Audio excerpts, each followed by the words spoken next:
வணக்கம். புது புது அர்த்தங்கள் நிகழ்ச்சியில் உங்களை சந்திக்கிறதுல ரொம்ப மகிழ்ச்சி.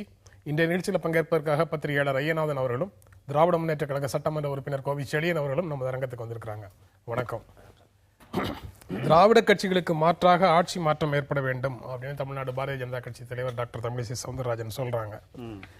2016 சட்டமன்ற தேர்தலில் தேசிய ஜனநாயக கூட்டணி வெற்றி பெறும், ஆட்சி அமைக்கும் அப்படிங்கிற மாதிரி பொன் ராதாகிருஷ்ணன் நம்பிக்கை தெரிவிக்கிறாரு. ஆமா, திராவிட கட்சிகளுக்கு மாற்றாக அப்படிங்கிறது இப்போ தொடர்ச்சியாக பல தடவை இதே கருத்தை வைத்து யாராவது ஒருவர் சொல்றதை வச்சு பேசிக்கிட்டே இருக்க வேண்டியதாக இருக்கு. இது ஒரு ஃபேஷனபிள் ஸ்டேட்மெண்ட்டா இப்போ அரசியல் களத்துல அப்படின்னு ஒரு கேள்வி வருது.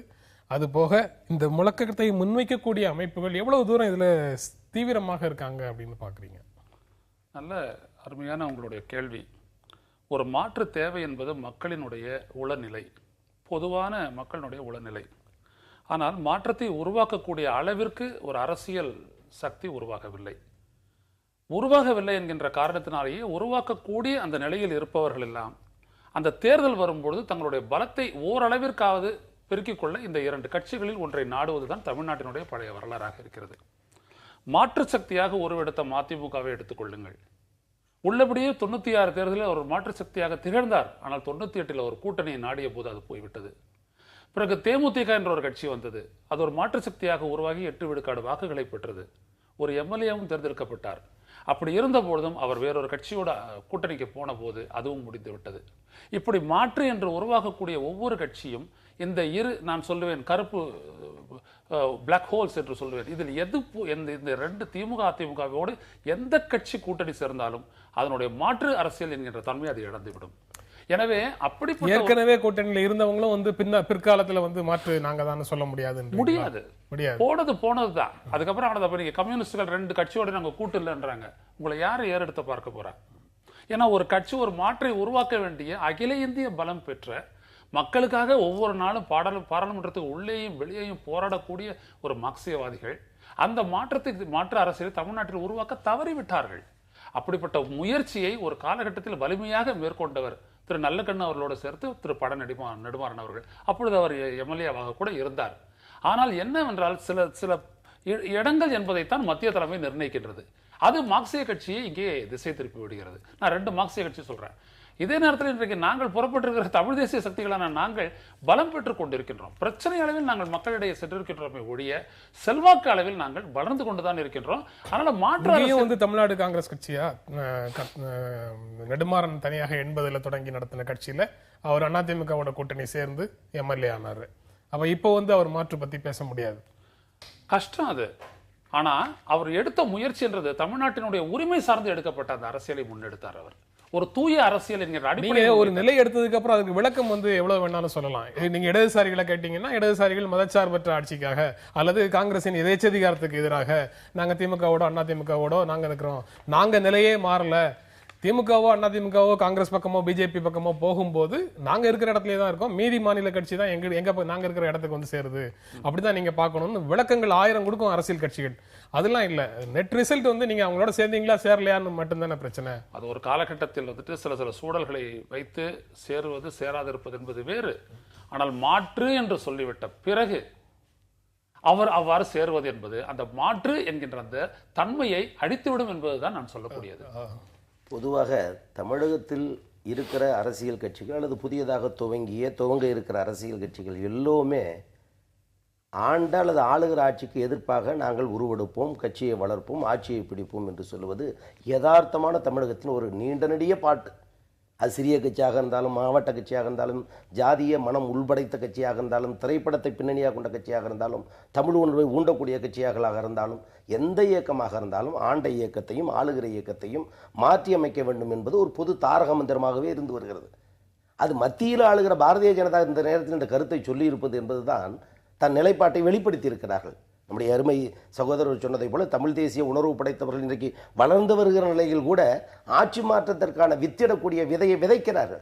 ஆனால் அறுவடை செய்யப்பட முடியுமா என்பதை அவர்களே ஐயோப்பாடோடு இருக்கும் பொழுது திராவிட இயக்கங்களுக்கு மாற்றாக தமிழகத்தில் இன்னொரு ஆட்சி அமைக்க முடியும் என்ற நம்பிக்கை தொடர்ந்து அரசியல் நிலவரத்தில் கடந்த 25 ஆண்டு காலமாகவே இல்லை. அவர்கள் சொன்னது போல துவக்கத்தில் துவங்குவது, பிறகு அதே இயக்கங்களில் போல் ஒரு பொதுநல காரியத்திற்காக அரசியல் இயக்கங்கள் இணைந்து அரசியல் பணியாற்றுவது என்பதுதான் நீண்ட நெடிய பாதையில் இருக்கக்கூடிய சாரம்சம்.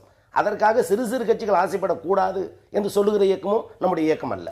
தேர்தல் பேச்சுவார்த்தை தொடங்குற வரைக்கும் நீங்க ஆசைப்படுங்க, அதுக்கப்புறம் எங்களை தாண்டி நீங்க வேற எதுவுமே செய்ய முடியாது. ஒரு பொதுநல கருத்து உருவாக்கி விடுவார்கள் இப்பொழுது. அந்த பொதுநல கருத்துக்காக இந்த காரணங்களுக்காக நாங்கள் இணைந்திருக்கிறோம், இதை வென்றெடுப்போம் என்று சொல்லுகிற பாங்கு தொடர்ச்சியாக உண்டு. நம்முடைய தோழர் சொன்னதை போல ஒவ்வொரு இயக்கங்கள், நெடுமாறன் போன்ற தோழர்கள், வைகோ போன்ற தலைவர்கள், ஏன் ஒரு காலகட்டத்தில் பாட்டாளி மக்கள் கட்சியினுடைய தலைவர், விடுதலை சிறுத்தைகளுடைய தலைவர், எல்லோருமே. ஆக இயக்கத்தை துவக்குவது என்பது ஆட்சியில் அங்கீகாரம் பெற வேண்டும், அதன் மூலம் மக்களுக்கு சேவை செய்ய வேண்டும் என்ற நிலைப்பாடு.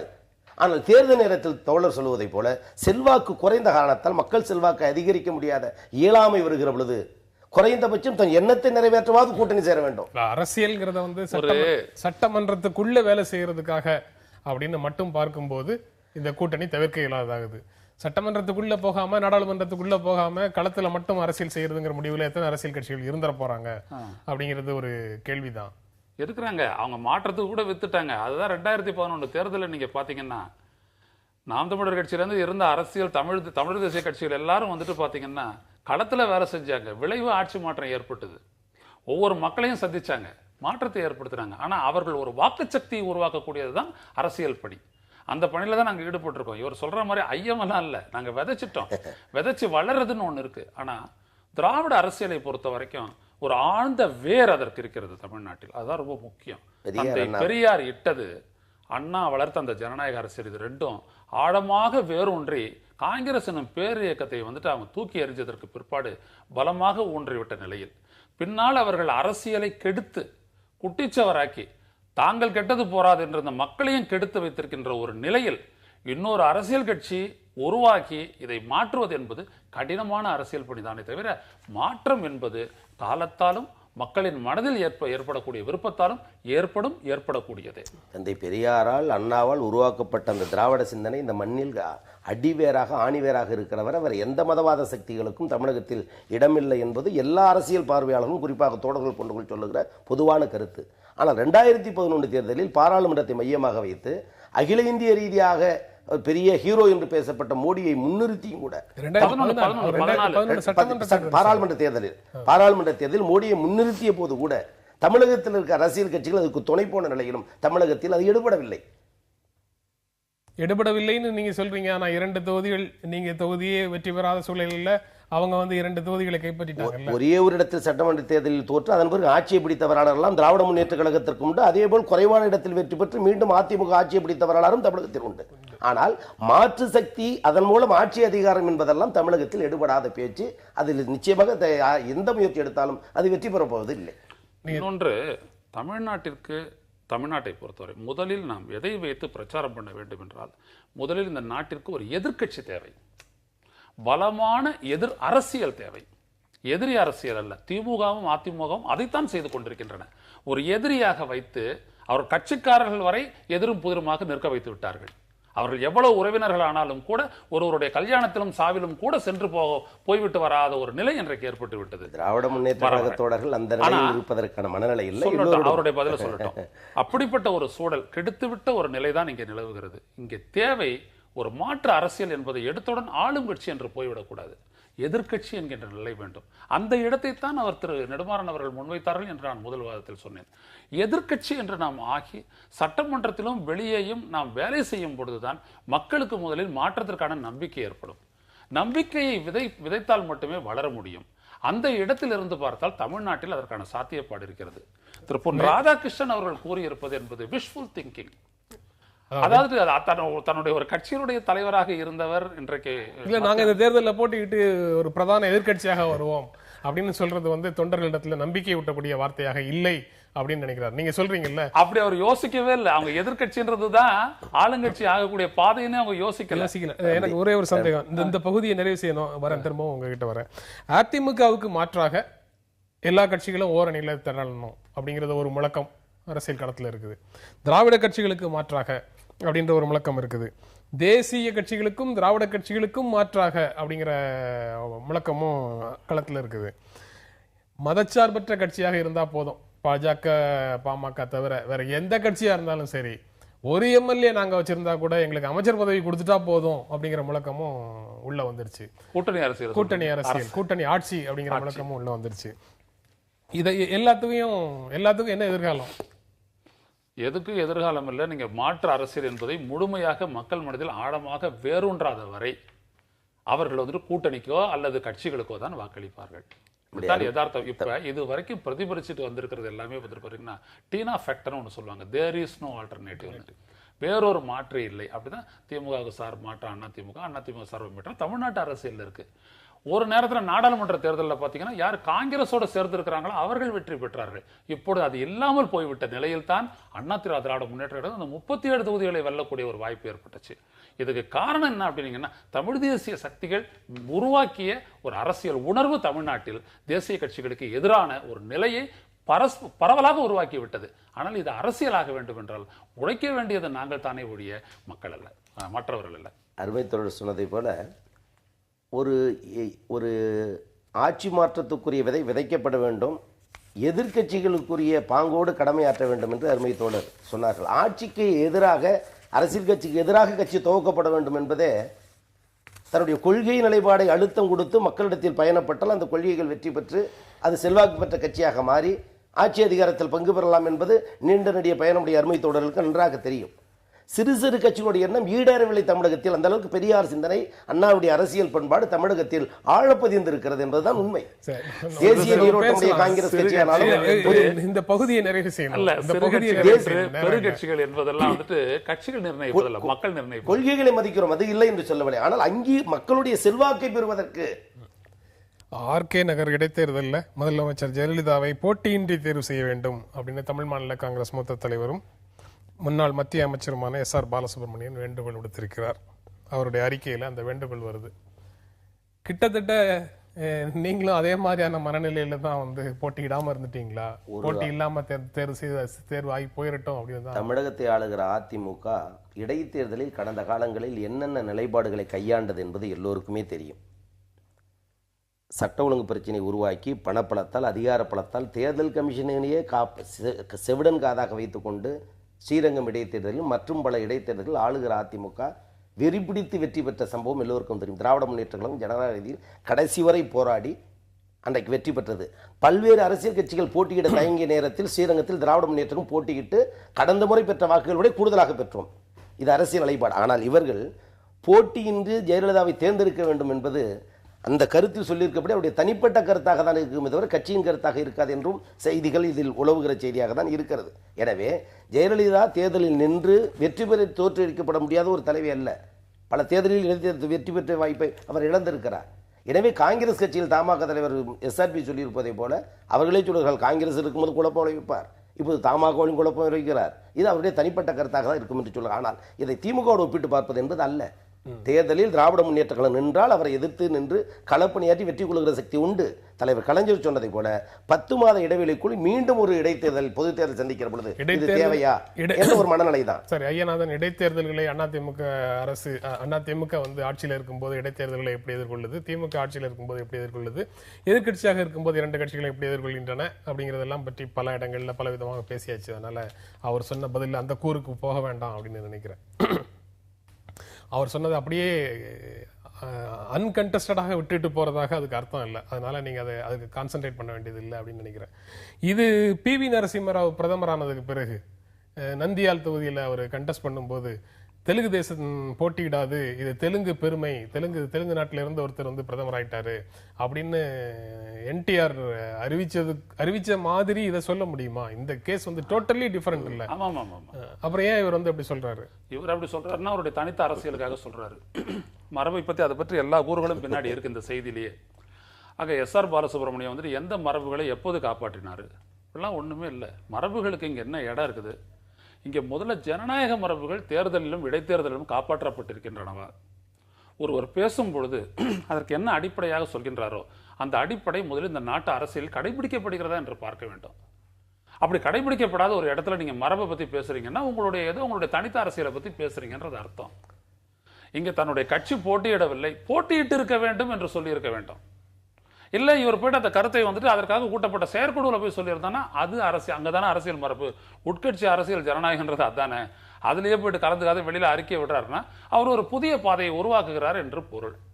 அவருக்காக இது பண்றது. அதனால அதுல ஒண்ணு எந்த விதமான சீரியஸா அதுல ஒரு அர்த்தம் இருப்பதாக நான் கருதுறேன். இன்னொன்று, நரசிம்மராவ் நின்ற பொழுது டெல்லியை ஆண்டவர்கள் தான் பிரதமராக வந்தார்கள். இது தென்பகுதிக்கு வருகை தந்திருக்கிறது, எனவே ஆதரிக்கிறோம் என்ற நிலைப்பாடு வேறு. ஆனால் இவர்கள் தொடர்ந்து தமிழகத்தில் இடர்பாடை உருவாக்கக்கூடியவர், சட்டத்தால் மீண்டும் சுப்ரீம் கோர்ட்டில் வழக்கு நிலுவையில் தொடரப்பட்டு நிலுவையில் நிற்கிற நிலையில் இவர்கள் சொல்லியிருப்பது என்பது நம்முடைய அருமை சகோதரர் சொல்வதை போல ஒன்று ஜெயலலிதாவுக்கு ஆதரவு என்று வெளிப்படையாக அறிவித்திருக்க வேண்டும். போட்டியிடவில்லை என்று சொன்னதற்கு பிறகு போட்டியில்லாமல் அவர் தேர்ந்தெடுக்கப்பட வேண்டும் என்பது அவர் சொல்வதை போல ஒரு குதர்க்கமான, யாரும் விரும்பாத ஒரு கருத்தை, அந்த கட்சியில் இருக்கிற தோழர்கள் விரும்பாத கருத்தை வெளிப்படுத்தி இருக்கிறார். போட்டியின்றி தேர்வு செய்யப்பட வேண்டும்னு சொல்றாரு. ரிசல்ட் அப்படின்னு பார்த்தா போட்டிங்கிறது அரசியல் மேஜர் அரசியல் கட்சிகளும் போட்டிக்குள்ள இல்ல. இன்னும் விஜயகாந்த், பாரதிய ஜனதா கட்சி, சிபிஎம், இந்த 3 கட்சிகள் தங்களுடைய நிலை என்னன்னு சொல்லணும். அதுல 2 கட்சிகள் போட்டியிடுவதற்கான வாய்ப்பு இருக்குன்னு புரிஞ்சுக்கிறத தவிர இந்த நிமிடத்துல போட்டிங்கிறது இல்ல. எஸ்ஆர்பி சொல்றது தானே கிட்டத்தட்ட அங்க நடக்குது. வேறு வேறு காரணங்களை சொல்லிட்டு நீங்க போட்டி இல்லாம அவங்களை ஜெயிக்க வைக்கிறீங்கன்னு தானே இல்ல. இதுக்கு ஏன் மரபுன்ற உயர்ந்த சொல்லணும் அப்படின்றதுதான். இப்ப பெருந்தலைவர் காமராஜர் போட்டியிட்ட போது குடியாத்தம் தொகுதியில அவ்வாறு அண்ணா அவர்கள் விட்டு கொடுத்தார் என்றால் அதில் பொருள் இருக்கின்றது. நீங்கள் சொன்ன அந்த நந்தியால் தொகுதி உதாரணம், அங்கே ஒரு தெலுங்கர் போட்டியிட்டு பிரதமராக வாய்ப்பை பெற்றுள்ள ஒரு தெலுங்கர் போட்டியிடுகிறார். அதற்காக நாம் தெலுங்கர்கள் எல்லோரும் அரசியலை மறந்து அவருக்கு ஆதரவு அளிக்க வேண்டும் என்று என் டி ராமராவ் அவர்கள் சொன்னதில் பொருள் உண்டு. இங்கே என்ன பொருள் இருக்கிறது? நீங்கள் எத்தனை பேர் போட்டியிட்டாலும் ஒரு 90,000 1 லட்சம் வாக்குல ஜெயிக்க போறாங்க. இதுல எதுவும் ஒன்றும் கிடையாது. அவங்க ஏகப்பட்ட பேர் மினிஸ்டர் எல்லாம் அதுக்காக நியமிச்சுட்டாங்க. ஆர்கே நகர் தொகுதி ஏதோ ஒரு 50,000 சதுர கிலோமீட்டர் இருக்கிற மாதிரி அவ்வளவு பேர் அறிவிச்சிருக்கிறாங்க. அவங்க என்ன நடக்க போகுது இல்லை. இதுல ஏன் நீங்க மரபெல்லாம் பத்தி பேசுறீங்க? அதனால அதெல்லாம் எதுவுமே இல்லை. ஒரு மூத்த தலைவராக இருக்கக்கூடியவர் இந்த கருத்தை தனது கட்சியில் இருக்கக்கூடியவர்களுக்கு சொல்லியிருந்தார் என்றால் அது வேறு விடயம். வெளியில இருந்து பேசுறார் என்றால் தனக்கான அரசியல் பாதையை அவர் வகுத்துக் கொண்டிருக்கின்றார் என்பதை தவிர வேறு. கட்சியினுடைய புறக்கணிப்பு அறிவிப்பை மீறி, தேர்தலில் போட்டி இல்லை என்ற அறிவிப்பை மீறி அவர் சொல்றதுன்னா அவர் கட்சிக்குள்ளேயும் கட்சி தலைமையையும் சேலஞ்ச் பண்றாருன்னு பொருள். இதுல அந்த கட்சி முடிவெடுக்கட்டும். அந்த கட்சி அதுக்கு சுதந்திரமும் கொடுக்கலாம். அதை பத்தி ஒண்ணு இல்ல. அவர் தனிப்பட்ட முறையில கருத்து தெரிவிக்கிறது அப்படின்றது பொதுவா காங்கிரஸ் கட்சிக்குள்ள அது ஏற்றுக்கொள்ளப்பட்ட மரபுன்னு கூட சொல்லலாம். காங்கிரஸ் கட்சிக்குள்ள நேர் எதிர் கருத்துக்களுக்கான இடம் உண்டு. வி.வி.கே. இளங்கோவன் எத்தனை முறை சொல்லுவாரு, எங்கள் கட்சி எல்லாவற்றுக்கும் இடம் ஒன்று சொல்லுவாரு. அந்த அடிப்படையில் இதை எடுத்துக்கலாம், அது வேற விஷயம். ஆனா அதுல அவர் வெளிப்படுத்தி இருக்கக்கூடிய நோக்கம் மரபை காரணம் காட்டி அவரை போட்டியின்றி தேர்ந்தெடுக்க வேண்டும் என்பது அரசியல் இருக்கிறார் என்பதை பதிவு செய்திருக்கார் இன்றைய நிகழ்வுகளில். அவ்வளவுதான் தவிர மற்றபடி அவர் பேசப்படுகிற செய்தியாகவோ எல்லோரும் அதை பற்றி சிந்திக்கக்கூடிய செய்தியாகவோ இல்லை. சிந்திக்கக்கூடிய செய்தியாகவோ இல்லைன்னு சொல்றீங்க நீங்க. நடக்குமா, இப்படிலாம் நடக்குமான்னு சொல்லி யோசிக்கக்கூடிய அளவுக்கு 81ல எஸ்ஆர்பியை சுட்டி காட்டுற திருப்பத்தூர் இடைத்தேர்தல் இருந்தது. திருப்பத்தூர் இடைத்தேர்தல் முடிவுகள் திராவிட முன்னேற்ற கழகம் அதே காங்கிரஸ் கட்சியை திராவிட முன்னேற்ற கழகமும் காங்கிரசும் கூட்டணி இருந்த நிலையில் எம்ஜிஆர் வெளியே காங்கிரசுக்கு ஆதரவு தந்த சம்பவம் 1981 சம்பவம். காரணம் மத்திய அரசாங்கத்தோடு திராவிட முன்னேற்ற வெளியே சென்று 10 சீட்டு ஒண்ணுமில்லாத இந்திரா காங்கிரஸ் கொடுத்தா மாதிரி அதையும் சேர்த்து சொல்லிடுங்க. அதாவது அவர்கள் சொல்ல வருகிற செய்தி இல்ல, பொதுவான செய்தியை குடைப்பு கொண்டு பேசுவது என்பது நேரத்தை வீணடிப்பதை போலதான் நான் உணர்கிறேன். அவர்கள் குறிப்பிட்ட செய்தி திமுக காங்கிரஸ் கூட்டணி இருந்த நேரத்தில் சட்டப்பேரவை தேர்தலில் திராவிட முன்னேற்ற கழக காங்கிரஸ் தோற்ற பிறகு ஆளுங்கட்சியாக இருந்த எம்ஜிஆர் அதிமுக காங்கிரஸோடு உறவு வைத்துக் கொள்ள துடித்த நேரத்தில் வந்த இடைத்தேர்தலில் நாங்கள் ஆதரிக்கிறோம் என்று சொன்னார். அது அந்த கட்சியோடு சேர்வதற்கு மத்திய அரசாங்கத்தோடு இணைந்து செல்வதற்கான வாய்ப்பு. ஆனால் இவர்கள் சொல்லியிருப்பது என்பது ஏற்றுக்கொள்ளப்பட முடியாது அல்லது பேசப்படுகிற ஒரு செய்தியாக இருக்கும். அவ்வளவுதான். நீங்க தானாக முன் 10 சீட்டு 71ல கொடுத்தாங்கன்னு சொல்றீங்களா, அது ஒரு டீல் தானே. சட்டமன்றத்தில் ஒரு தொகுதி கூட கொடுக்கல. இன்னைக்கு அலையன்ஸ்ன்றதே டீல் தான். சட்டமன்ற தேர்தலுக்கு ஒரு தொகுதி கூட கொடுக்கல, நாடாளுமன்றத்துக்கு மட்டும் கொடுத்து தேர்தலை சந்திச்சாங்க. இந்திரா காந்திக்கு தேவைப்படல, அவங்களுக்கு தேவைப்பட்டது தமிழ்நாட்டில இருந்து 10 சீட்டு. நம்ம தலைவர் மாட்டிக்கிட்டாரு சர்க்காரியா கமிஷன். அதனால அந்த டீல்ல என்ன ஆச்சு, உடனே என்ன பண்றாரு, அதுவரை கடைபிடித்து வந்த காங்கிரஸ் எதிர்ப்பு கொள்கையை நீங்கள் கைவிட்டீர்களா இல்லையா? அதாவது அதுதான் முக்கியம். தேர்தலுக்கு முன்னாலேயே தான் இந்திரா காந்தி பிரதமர் ஆகணும் அப்படிங்கிற ஒரு சூழல் வரும்போதே சிண்டிகேட்டுக்கு எதிராக இந்திரா காந்தியை திமுக ஆதரிச்சிருச்சுல. இந்த நீங்க சொன்ன ஆரம்பத்துல உண்டான காங்கிரஸ் எதிர்ப்பை தாண்டி அவங்க அதுல இருக்கக்கூடிய தமிழர் நலன் என்ன? 2 விஷயம். அந்த கேள்வியை நான் கேட்கிறேன். 69ல சிண்டிகேட் இண்டிகேட் நீ உடையும் பொழுது நீங்க கடைபிடித்த தமிழர் நலன் என்பது இந்திராவை ஆதரித்ததில் எங்கே இருந்தது சொல்லுங்க. நீங்க தமிழர் நலன் எப்படி மட்டும் பார்க்கணுமா? அததான் இந்தியால தனியாரிடம் இருந்த வங்கிகளை தேசியமயமாக்குனாங்க, மன்னர் மானியம் கொடுத்துட்டு இருந்ததை ஒழிச்சாங்க. இந்த 2 முற்போக்கு நடவடிக்கைகளுக்காக திராவிட முன்னேற்ற கழகம் ஆதரிச்சது. என்னைக்காச்சும் அப்படி அவர் சொல்லி இருக்கிறாரா? அந்த காரணத்துக்காக தான் ஆதரவு கொடுத்தாங்க. இதெல்லாம் வந்துட்டு இந்திரா காந்தி அவர்களை எவ்வளவு கடுமையாக விமர்சித்த போது, அது எமர்ஜென்சிக்கு பிறகு, எமர்ஜென்சிக்கு முன்னாடியே நாடாளுமன்றத்தில் பேசுனது சொல்றேன் நானு. அதாவது கடுமையாக எதிர்த்தவர்கள் ஒரு நாள் பல்ட்டி அடிக்கிறாங்க. ஏன்? காமராஜர் எதிர்ப்பு. எப்பொழுதுமே கலைஞருடைய அரசியலை நீங்கள் பார்த்தீர்கள் அல்லது ஜெயலலிதா அரசியல் பார்த்தீர்கள், இந்த தனிப்பட்ட விரோதம் அரசியலாக்கப்பட்ட வரலாற்றை தவிர தமிழ்நாட்டின் உள்ளடக்கப்படவில்லை என்கின்றேன். பொத்தாம் பொதுவாக அரசியல் ரீதியாக தோழர் கருத்து சொல்வது என்பது ஏதோ இரண்டும் ஒரே பாணியில் இருப்பதை போல் பேசுவதை நான் ஏற்றுக்கொள்ளவில்லை. திராவிட முன்னேற்ற கழகத்திற்கு தனித்த ஜனநாயக கொள்கைகள் உண்டு. ஒரு காரியத்தை செய்தால் அதற்கான காரண காரியத்தோடு தான் திராவிட முன்னேற்றம் கையாளும். ஒரு செய்தியை சொல்லி முடித்துக் கொள்ள விரும்புகிறேன். காங்கிரஸை ஆதரித்த பொழுது திராவிட முன்னேற்ற கழகத்தின் நிலைப்பாடு வங்கிகள் தேசியமாக்கப்பட வேண்டும், மன்னர் மானிய ஒழிப்பு சட்டத்தை கொண்டு வரப்பட வேண்டும், தமிழகத்திற்கு புதிய புதிய தொழிற்சாலை கொண்டு வரப்பட வேண்டும், சேலம் இரும்பு உறுப்பாலை விஸ்தகரிப்பு செய்ய வேண்டும், பல்வேறு கோரிக்கைகளை திராவிட முன்னேற்ற கழகம் முன்னிறுத்தியது. அதை மைய அரசு ஏற்றுக்கொண்டது. ஆனால் தோழர் சொல்வது போல சர்க்காரிய கமிஷன் என்ற ஒரு வரியை எல்லோரும் பேசுவது என்பது அதனுடைய முடிவு என்ன? தண்டிக்கப்பட்டிருக்கிறார்களா அல்லது குற்றம் சுமத்தி அதற்கான தண்டனை பெற்றிருக்கிறோமா? பேசப்படுவது கமிஷன் அமைக்கப்படுவது என்பது இயற்கை. ஆனால் முடிவு என்பது என்ன? 71 தேர்தல் டீலுக்கு சர்க்காரியா கமிஷனே இல்ல. என்ன? எனவே அதாவது குடிக்காதவர்களை சொல்ல வேண்டும் என்பதற்காக சர்க்காரியா பத்தி பேசுவது என்பது அது முடிந்து போனது. சர்க்காரியா தொடர்பான விஷயங்கள் எல்லாம் 77ல திரும்ப 80ல டீலுக்கு வரும்போது தான் நீங்க பேசணும். இப்போ அதை பற்றி பேச வேண்டாம். நம்ம சென்னை ஐஐடியில் அமைதியை திரும்புவதற்கு பிரதமர் நரேந்திர மோடி நேரடியாக தலையிட்டு நடவடிக்கை எடுக்கணும் அப்படின்னு திமுக தலைவர் கருணாநிதி நேற்று ஒரு அறிக்கையில் வேண்டுகோள் விடுறார். பிரதமர் நேரடியாக தலையிட வேண்டும் அப்படின்னு சொல்வதன் பொருள் என்ன? ஐஐடியில் மாணவருடைய கருத்து சுதந்திரத்தை பறிக்கக்கூடிய வகையில் இன்றைக்கு மனிதவள மேம்பாட்டுத்துறை மூலமாக அந்த அமைப்பு தடை செய்யப்பட்டிருக்கிறது. 2-3 தினங்கள் நம்மளுடைய ஊடகத்தில் ஐஐடி முழுக்க ஏராளமான அமைப்புகள் இருக்கு. அந்த அமைப்புகள் எந்த அமைப்புகளுக்கும் தடை இல்லை. மாணவர்களுடைய கருத்துரிமையை பறிச்சாங்கன்னு பொதுவாக சொல்ல முடியும். அம்பேத்கர் பெரியார் வாசகர் வட்டம் என்ற அமைப்பை எந்த ஒரு முன்னறிவிப்புமின்றி விளக்கம் கேட்காமல் அனோதயமான ஒரு மொட்டை கடிதம், யார் போட்டார்கள் என்று கூட தெரியாது, ஒரு மைய அரசு, ஒரு மனிதவள மேம்பாட்டுத்துறை என்ன நடந்தது ஏது நடந்தது என்று ஒரு விசாரணைக்கு உட்படுத்தப்படாமலேயே தான் தோன்றித்தனமாக ஒரு அமைப்பை தடை செய்திருப்பது என்பது உள்ளபடியே தமிழகத்தில் மாணவர்களுடைய ஜனநாயக குரலை முறித்திருக்கிறது. இது 2-3 தினங்கள் விவாத பொருளாக மாறிய பிறகும் அதை தான் கவனிக்க வேண்டும். மத்திய மாநில அரசுகள் இது சம்பந்தமாக கண்டுகொள்ளவில்லை என்று சொன்னால் இந்த கருத்துக்களை பிரதமர் ஏற்றுக்கொள்கிறாரா? ஜனநாயகம் என்று பேசுகிற பிரதமர் இதை அனுமதிக்கிறாரா? அவருக்கு தெரியாமல் நடக்கிறதா? இன்னொன்று, சம்பந்தப்பட்ட துறை அமைச்சர் சொல்லுகிறார் அவர் பெயரில் தான் அறிக்கை வெளியிடப்பட்டிருக்கிறது, தடை செய்யப்பட்டிருக்கிறது, எனக்கு தெரியாது என்கிறார்.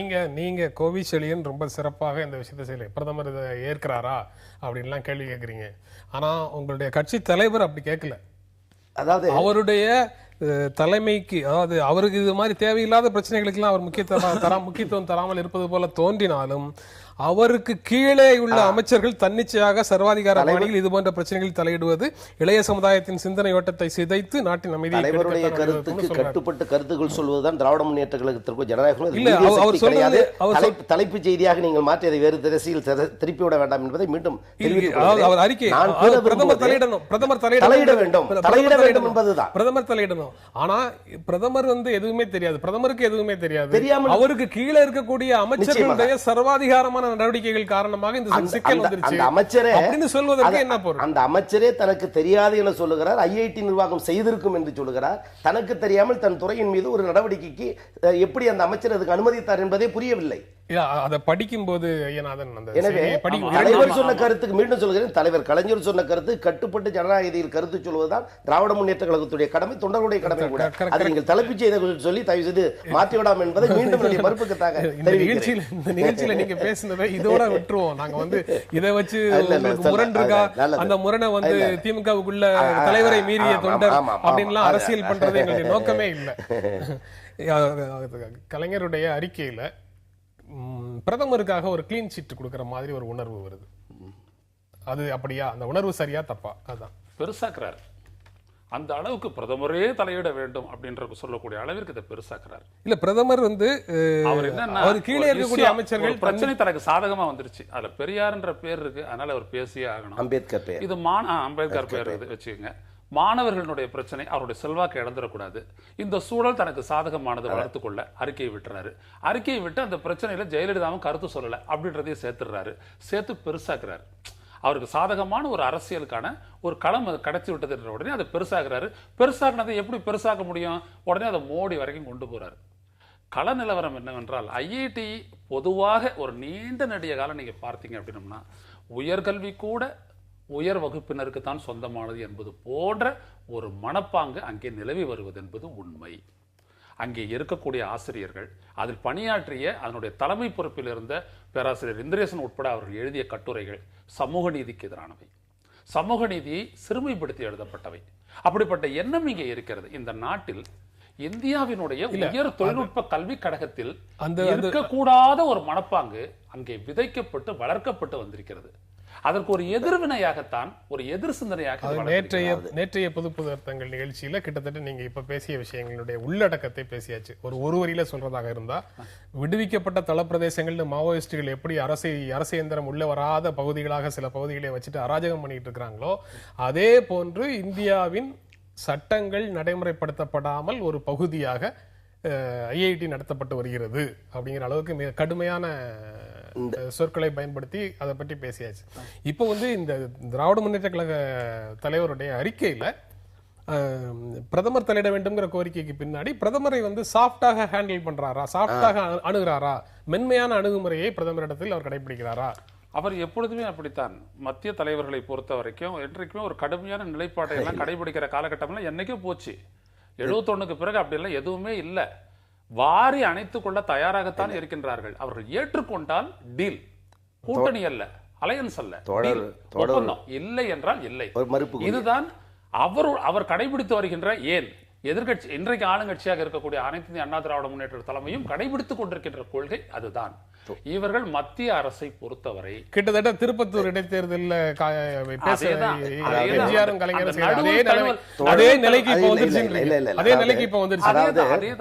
தோழருடைய நீண்ட நாள் அரசியல் பார்வை, பத்திரிகையாளர் பணி, இதெல்லாம் தெரிந்து சொல்லு. துவக்கத்தில் சொன்னது பெருசாக்குகிறார் கலைஞர் என்று, மறுபடியும் அவர் சொல்லுவது அவர் இப்படிதான் மென்மையாக மத்திய அரசை அனுசரித்து, இது ரெண்டுக்கும் மாறுபாடு புரிந்து கொள்ள முடிகிறது. ஆக நான் சொல்ல விரும்புவது, இந்த பிரச்சனை தமிழகத்தில் கொழுந்து விட்டு எறிகிறது.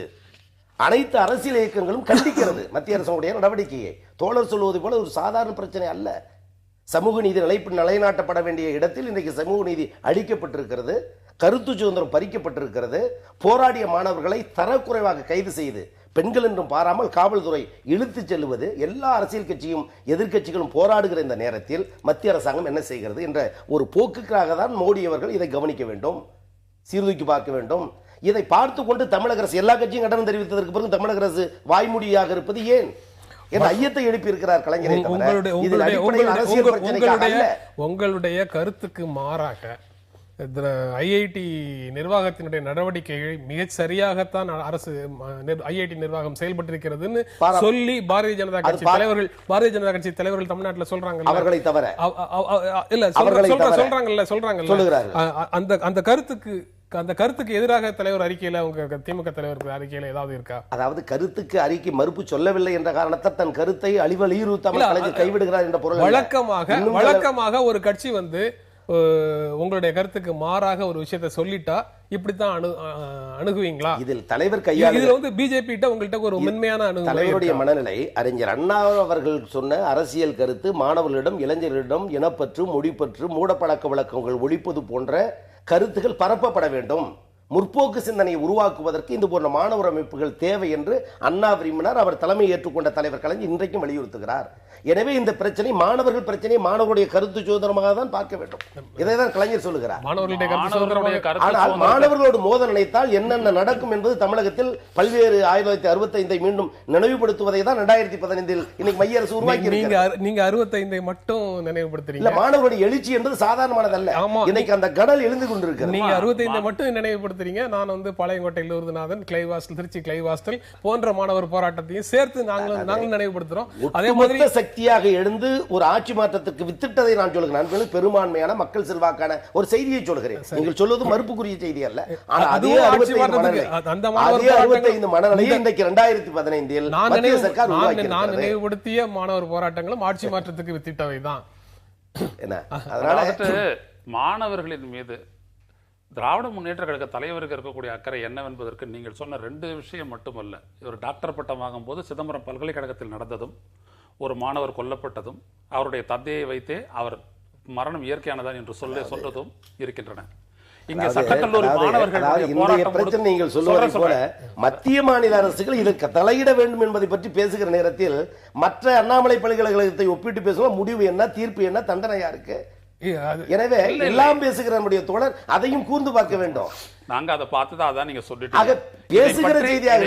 ஆழமாக விவாதிக்கப்பட்ட அந்த நிலைமையை பற்றி நேற்றே பேசிவிட்டோம் என்று சொல்லும் பொழுது இது தொடர்பான அரசியல் இங்கே விஷயம் என்னவென்றால், இதில் அவரே சொல்லியிருப்பது போல இதில் தமிழ்நாடு அரசு எந்த கருத்தையும் தெரிவிக்காமல் மௌனம் சாதித்து சொல்லியிருக்கிறார்களா என்றால் இந்த தடையை அதிமுக அரசு ஆதரிக்கிறதோ என்ற எண்ணம் ஏற்படுகிறது என்றும் சொல்லி இருக்கின்றார். சொல்ல வேண்டியது என்னன்னா, இதுல இந்த திமுக அதிமுக அரசியலும் அரசியல் தலைவர்களும் இவர்கள் ஆட்சியில் இருந்த பொழுதும் இவர்கள் மத்திய அரசோடு ஒரு சமரசம் செய்து கொண்ட தங்களுடைய ஊழலாலும் தங்கள் மீதான குற்றங்களில் இருந்து விடுபடவும் இவர்கள் மத்திய அரசிற்கு அடிமையாகி அவருடைய கைப்பாவையாக்கி செயல்பட்டு வருவதனுடைய விளைவுதான் இந்த அமைதியை தவிர வேறொன்றும் இல்லை.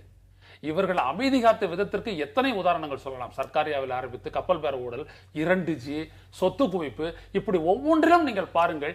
இவர்கள் போய் சரணடையக்கூடிய இடம் மத்திய அரசு. அதாவது அங்கிருந்துதான் இந்த அடிமைத்தனம் எல்லாம் வந்து தமிழ்நாடு உரிமையை கூட கேட்க முடியாத அளவிற்கு முடங்கி போய் கிடப்பதற்கு காரணம் இந்த 2 தலைமைகளினுடைய அடிமை புத்தியும் அடிமை போக்குமே தவிர வேற எதுவும் இல்லை. அதனால இது வேற ஒரு மாநிலத்தில் நடக்குமா? இந்த மாதிரி பெரியாரினுடைய கொள்கையை அம்பேத்கர் சொல்லி ஆதரிக்கக்கூடிய கட்சிகள், 2 கட்சிகள் ஆளுங்கட்சியாகவும் எதிர்கட்சியாகவும் இருக்கக்கூடிய வேறொரு மாநிலமாக இருந்தால் இது நடந்திருக்குமா? ஏன் இங்கே நடக்கிறது? ஏனென்றால் இவர்களை கட்டுப்படுத்தக்கூடிய சக்தி மத்திய அரசுக்கு இருக்கிறது. மத்திய அரசு என்பது ஒரு சக்தி வாய்ந்த அமைப்பு என்பது இந்திய ஜனநாயக நாட்டில் எல்லோரும் ஏற்றுக்கொள்ளப்பட்டதுதான். ஆனால் அருமை சகோதரர் சொல்வதை போல திராவிட முன்னேற்ற கழகம் ஜனநாயக ரீதியில் மத்திய அரசாங்கத்தை கண்டித்து பல வெற்றிகளை தமிழகத்தில் கண்டிருக்கிறது என்பதற்கு பல்வேறு சான்றுகளை சொல்ல முடியும். மிகப்பெரிய போராட்டங்களை நடத்தியிருக்கிறது. பிரச்சனை நீண்ட நெடிய தமிழ் உணர்வுடைய அருமை தோழர் இந்த நேரத்தில் பேச வேண்டிய பிரச்சனைக்கு மற்ற பிரச்சனைகளை ஒப்பிட்டு காட்டுவது என்பது இந்த பிரச்சனை நீர்த்து போக வைக்கிறாரோ என்ற எண்ணம் என் மனதில் எழுந்திருக்கிறது.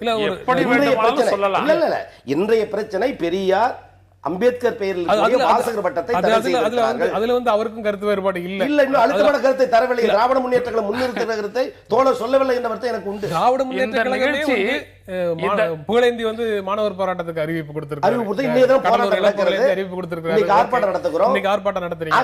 பிரச்சனையை ஒட்டி தன் கருத்தும் அழுத்தம் திருத்தமாக கொடுத்தால் அது பெரியார் அம்பேத்கர் கொள்கைக்கு அவர்களும் துணையாக இருக்கிறார்கள், நீதி சமூக நீதியை நிலைநாட்டுகள் என்று எண்ணலாம். ஆனால் இந்த நேரத்தில் இடமாக ஐஐடி இருக்கின்றது என்றுதான் நான் ஆரம்பித்தேன். பிறகுதான் நீங்கள் தலையிட்டு ஏற்கனவே விவாதித்து விட்டோம் என்று சொன்னீர்கள். தமிழ் தேசிய சக்திகள், மாணவர் அமைப்புகள், இளைஞர் அமைப்புகள் அனைத்தும் போராட்டத்தில் குதித்து விட்டன. நீங்களும் போராட்டத்தில் குதித்து விட்டார். நான் சொல்கின்றேன், இப்படி ஒரு நிலை தமிழ்நாட்டில் ஏன் ஏற்படுகிறது, அதற்கான மூல காரணம் என்ன என்பதை நான் விளக்குகிறேன். எங்கிருந்து விளக்குகிறேன்? உங்கள் தலைவர் சொன்னதனால் விளக்குகிறேன். ஜெயலலிதா அமைதி காப்பதும், நீங்கள் பிரதமரை பற்றி அவர் தலையிட வேண்டும், தெரிந்து செய்திருப்பாரோ தெரியாமல் செய்திருப்பாரோ என்றெல்லாம் பேசுவதற்கு காரணம் உங்களுடைய நிலைப்பாடு. ஒரே ஒரு நிமிஷம். பல முறை வந்து நேற்று நடந்த ஒரு நிகழ்வுக்கு இன்று காலையில பொது அர்த்தங்கள் நிகழ்ச்சியில இதை பற்றி 2 பிரதான அரசியல் கட்சிகளும் கருத்து இன்னும் சொல்லாம இருக்கிறது ஏன் அப்படின்னு சொல்லி நான் கேள்வி எழுப்பி விருந்தினர்களும் பதில் சொல்லி இருக்கிறாங்க. அதனால அதெல்லாம் வந்து அவர்களுக்கு அந்த செய்தி போய் அவர்கள் அறிக்கை தயார் செய்து ஒப்புதல் பெற்று வெளியிடுவதற்கு ஒரு கால அவகாசம் வேணும் அப்படிங்கறதுனால தாமதமாகுதுங்கிறத கூட பொறுத்துக்க முடியாம அதை பற்றி விவாதிச்சிருக்கிறோம்னு வச்சுக்கோங்க. அது ஒரு பக்கம் நடந்த உண்மைதான். அதே மாதிரி இந்த அறிக்கையும் கூட 2-3 நாட்களுக்கு பிறகுதான் திராவிட முன்னேற்ற கழக தலைவர்கிட்ட வருது. இன்னும் அதிமுக பொதுச் செயலாளர்கிட்ட வரல அப்படிங்கறத அவர் சுட்டி காட்டுறாரு. உண்மைதான். அவங்க இது குறித்து அறிக்கை வெளியிடுவாங்களா, இல்ல இது வந்து போராட்டம் நடக்கிறபடி நடக்கட்டும் அப்படின்னு போலீசாரை வைத்து அனுமதித்து கட்டுப்படுத்தி அனுமதித்து கட்டுப்படுத்தின்னு ஒரு கேட் அண்ட் மவுஸ் கேம் ஆடுவாங்களாங்கிறது தெரியல. ஏன்னா ஆனால் 2012 மார்ச்ல போராட மாட்டாங்க. இன்னைக்கு இருக்கிற நிலையில போராட மாட்டாங்க. அவங்களுடைய அரசியல் வாழ்வே வாழ்வா சாவான்ற நிலையில தொங்கிக்கிட்டு இருக்கிறதுனால இன்னைக்கு அவங்க அதெல்லாம் செய்ய மாட்டாங்க. அதெல்லாம் உறுதியா நம்ம சொல்லிடலாம். நாம சொல்ல விஷயம் என்னன்னீங்கன்னா, அடிப்படையில் இந்த கட்சிகள் உண்மையாக இருக்கவில்லை என்பதுதான் தமிழ்நாட்டு உரிமை சார்ந்த பிரச்சனைகள். பட் உண்மையாக இல்லை.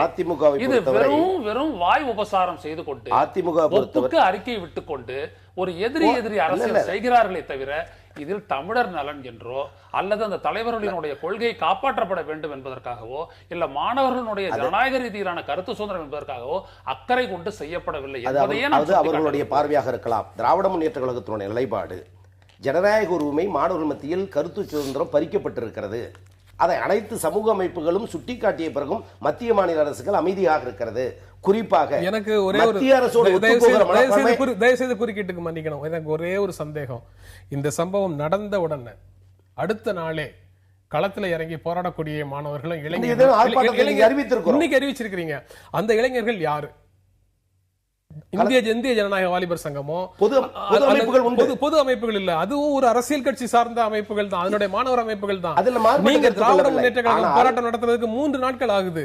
அவங்க உடனே அடுத்த நாள் வந்து களத்துல போய் நிக்கிறாங்களே. நேற்றைய தினம் கருத்துக்களை வெளியிட்டு இன்றைக்கு போராட்டம் 10 மணிக்கு ஐஐடி முன்பு திராவிட முன்னேற்ற கழக மாணவர் எங்கள் அணி செயலர் கடலூர் பூனை தலைமை நடத்த இருக்கிறோம். மாணவர்கள் பல ஆயிரக்கணக்கான மக்கள் திரட இருக்காங்க. சொல்லுகிற செய்தி இன்னைக்கு தலைவருடைய அறிக்கையே என்னவென்று சொன்னால், மத்திய அரசாங்கம் நில உச்சவரம்பு பிரச்சனையை நில அபகரிப்பு சட்டத்தை கொண்டு வந்த பொழுது மாநில சர்க்கார் ஆதரித்தது.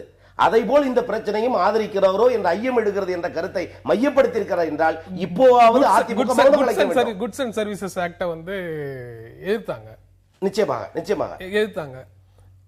அதாவது மத்திய அரசாங்கத்தினுடைய போக்குக்கு தமிழக அரசு துணை போகிறதோ இந்த ஐஐடி பிரச்சனை என்றுதான் கலைஞர் ஐயத்தை எழுப்பியிருக்கிறார். அதன் மூலம் மாணவர்கள் கட்சி இன்னைக்கு தொடர்ந்து நடந்து கொண்டிருக்கிறது. எல்லா அரசியல் கட்சியும் கருத்து சொன்ன அமைதி காப்பது ஏன்?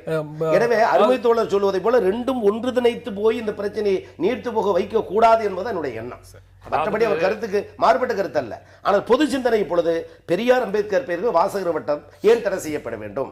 அதை தமிழக அரசு ஏன் வேடிக்கை பார்த்துக் கொண்டிருக்கிறது? ஒரு 2 நாட்கள் அதனுடைய போக்கை பார்த்து அதுக்கப்புறம் முடிவெடுத்து செயல்படுகிறதோ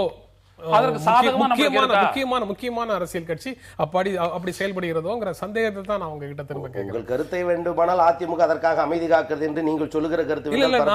அதிமுக அமைதி காக்கிறது மட்டும் இல்ல, நீங்க வந்து காலதாமதமாக போராட்டம் நடத்துவது கூட நான் அப்படிதான் அந்த நோக்கத்தில் திராவிட முன்னேற்ற கழகம் உரிய நேரத்தில் கலந்து பேசி மாணவனி தோழர் பெரியார் பெயர் சம்பந்தப்பட்ட ஒரு விஷயம் நிச்சயமாக பெரியார முன்னிலைப்படுத்தாத, அம்பேத்கரை முன்னிலைப்படுத்தாத, மார்க்ஸை முன்னிலைப்படுத்துற ஒரு மாணவர் இளைஞர் அமைப்பு வந்து உடனடியாக களத்துல நின்னு போராட்டத்தை நடத்துது. ஆனா இங்க வந்து பெரியார் பெயர் சொல்லி வளர்ந்த பல அமைப்புகள், சின்ன சின்ன அமைப்புகள் உடனடியாக களத்துக்கு வரல. திராவிட முன்னேற்ற கழகம் ஜனநாயக இயக்கம், நாடுதழுவிய இயக்கம், அதை எப்படி போராட்டத்தை கையாளுவது, உரிய நடவடிக்கை எப்படி மேற்கொள்வது என்று கலந்து பேசி முடிவெடுத்துதான் நேற்றைய தினம் அறிவிப்பு வெளியிட்டு இன்னைக்கு நாங்கள் களத்திற்கு சென்று போராட. எனவே 4 பேர் கூடி ஒரு முடிவெடுப்பது என்பது வேறு, நாடு முழுவதும் உள்ள மாணவர்களை திரட்டி போராடுவது என்பது அரசியல் தலைவரினுடைய ஒரு அறிக்கையை அப்படியே எடுத்துக்கொண்டு பேசுவதற்கு எந்த விவாதமும் தேவையில்லை. வரலாற்று ரீதியாக இவர்கள் எப்படி வந்தார்கள், எப்படி செய்தார்கள் என்பதை சுட்டிக்காட்டி அடிப்படை ஆழத்திலிருந்து சென்றுதான் உண்மை நிலையை எடுத்துரைக்க வேண்டும். அதனாலதான் வந்துட்டு கோவி செடியன் அவர்களோடு நானும் வந்து அமர்ந்து கொண்டிருக்கின்றேன், நீங்களும் விவாதத்தை வைக்கின்றீர்கள். இந்த உண்மையை மக்களிடமிருந்து எடுத்து வைத்து விட்டோம். இவருடைய நோக்கில் உண்மையோ நேர்மையோ இல்லை என்பது எனது கருத்து. தோழருடைய கருத்து அதுவாக இருக்கும் பட்சத்தில் இன்றைய பிரச்சனையாக திராவிட முன்னேற்ற கழகம் கையாளுவது மக்களுடைய மாணவருடைய நலன் குறித்த, ஜனநாயகத்தின் உரிமை குறித்த ஒரு பிரச்சனை திராவிட முன்னேற்ற கையாளுகிற நேரத்தில் பழைய சம்பவங்களை சொல்லி சொல்லி இன்றைய பிரச்சனை நீர்த்து போக வைக்க கூடாது என்பது திராவிட முன்னேற்ற கழகத்தின் நிலை. ஈழ பிரச்சனையில் மாணவர்கள் போராட்டம் திராவிட முன்னேற்ற ஈழ வரலாற்றை தமிழகத்திற்கு சொல்லிக் கொடுத்தது டாக்டர் கலைஞர் என்பது எல்லா தமிழ் தேசிய உணர்வாளர்களுக்கும் சொல்லிக் கொடுத்தது அரசியல், அடக்குவது ஆட்சி. இந்த நிகழ்ச்சியில பங்கேற்று உங்களுடைய கருத்துக்களை பகிர்ந்து கொண்டதற்கு எங்கள் நெஞ்சார்ந்த நன்றி. மீண்டும் சந்திப்போம். நன்றி, வணக்கம்.